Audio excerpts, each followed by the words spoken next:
मेरे channel Anshika voice Hindi में आप लोगों का स्वागत है।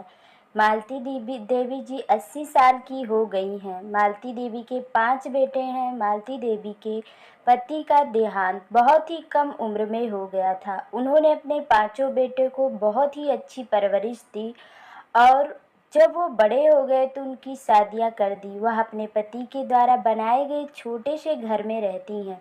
उनके पांचों बेटे ने अपने अपने लिए अलग नए नए घर बनवा लिए थे और अलग रहने लगे।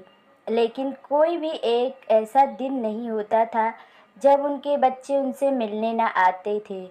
उनकी बहू भी अपना काम घर का काम करने के बाद उन्हीं के पास आकर बैठी रहती थी। यानी कि यूं ही समझ लीजिए कि उनका घर कभी खाली नहीं रहता था। कोई न कोई वहाँ उनकी सेवा चाकरी में लगा ही रहता है। पांचों बेटे माँ को अपने हाथ साथ रखने की जिद करते रहते, लेकिन मालती देवी जी कह दिया करती थी कि जब तक मेरे हाथ पैर में ताकत रहेगी मैं अपने हाथ से बना कर खाऊंगी, किसी के ऊपर बोझ नहीं बनूंगी। उसी घर के अलावा उन्हें कहीं और चैन नहीं आता। आपको लग रहा होगा कि उनके पांचों बेटे बहुत ही लायक और समझदार हैं, लेकिन ये सब एक दिखावा था। उन्होंने अपनी माँ के पास एक लकड़ी की अलमारी है, उसमें लॉक लगा कर रखती हैं। यही वजह थी कि वो पांचों बेटे और बहुएं माँ की चाकरी में लगे रहते हैं। इस अलमारी के अंदर क्या है उनमें से किसी को नहीं पता था। बस इतना पता था कि उसके अंदर कुछ बड़ा खजाना है। तभी तो माँ उस अलमारी के आसपास किसी को भटकने तक नहीं देती है। जब देखो तब उसी के पास ही बैठी रहती थी। उस अलमारी को छोड़कर कभी कहीं नहीं जाती। कभी जाती भी तो अपने कमरे में बड़ा ताला लगा कर ही बाहर निकलती। पांचों बेटों और बहुओं की इस अलमारी पर नज़र न जाने कब से है। उसी अलमारी की मेहरबानी से माँ के आगे पीछे माँ जी करते न सिर्फ बेटे बल्कि बहुएं भी चक्कर लगाती रहती हैं। मालती देवी जी भी भली भांति अपने बेटों और बहुओं को जानती हैं कि वह किस लिए उनकी जी हजूरी में लगी रहती हैं। उन्हें पता था कि अलमारी हाथ लगते ही ये लोग अपनी औकात दिखा देंगे। कभी कभी बहू की बात ही बात में पूछ लिया करती थी, माँ जी इसमें क्या है जो आप हरदम इसी से चिपकी रहती हैं। लेकिन मालती देवी भी बात को टाल कर कहती, समय आने पर इस अलमारी में क्या है तुम्हें अपने आप ही पता चल जाएगा। इस तरह मालती देवी ने अपने 10 साल निकाल दिए। एक दिन उनकी तबीयत खराब हो गई। डॉक्टर ने कहा उन्हें अस्पताल में एडमिट कराना ही होगा, वरना उनकी हालत खराब हो सकती है। 5 बेटे और पत्नियों की आंखों की चमक साफ दिखाई दे रही थी।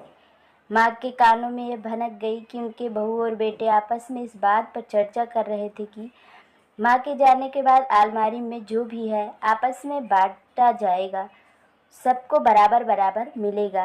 मालती देवी ने सोचा कि अब वक्त आ गया है कि मैं ये बता दूं कि इस अलमारी में क्या है। माँ ने अपने पांचों बेटों और बहुओं को बुलाया।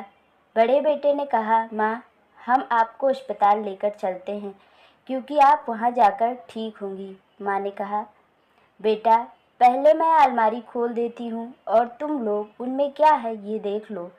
माँ ने अपने सिरहने से एक चाबी निकाली और धीरे से खड़ी होकर अलमारी को खोली।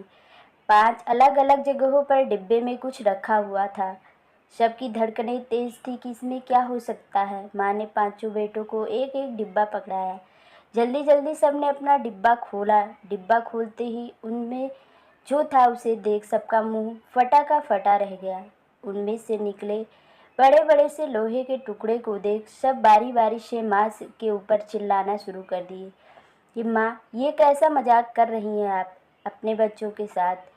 हम लोगों ने तो सोचा ही रखा था कि इसमें ढेर सारे गहने होंगे। माँ ने रोते हुए कहा, मैंने तुम लोगों को कहाँ बेवकूफ़ बनाया। गहने तो हमारे पास बहुत थे, लेकिन तुम लोगों की शादी में सारी खर्चा हो गए। शादी के बाद तुम लोगों ने हमसे मुंह मोड़ दिया, इसलिए तुम्हारे पिताजी ने मरने से पहले मेरी आगे की ज़िंदगी के लिए यही तरकीब सुझाया था कि मुझे, और यही सच है। मुंह लटकाए हुए सब लोग बाहर निकल गए। अब सब बहस चल रही थी कि माँ को अस्पताल ले जाएंगे तो खर्चा कौन उठाएगा। माँ जी अपने बिस्तर पर लेटी हुई सब सुन रही थी।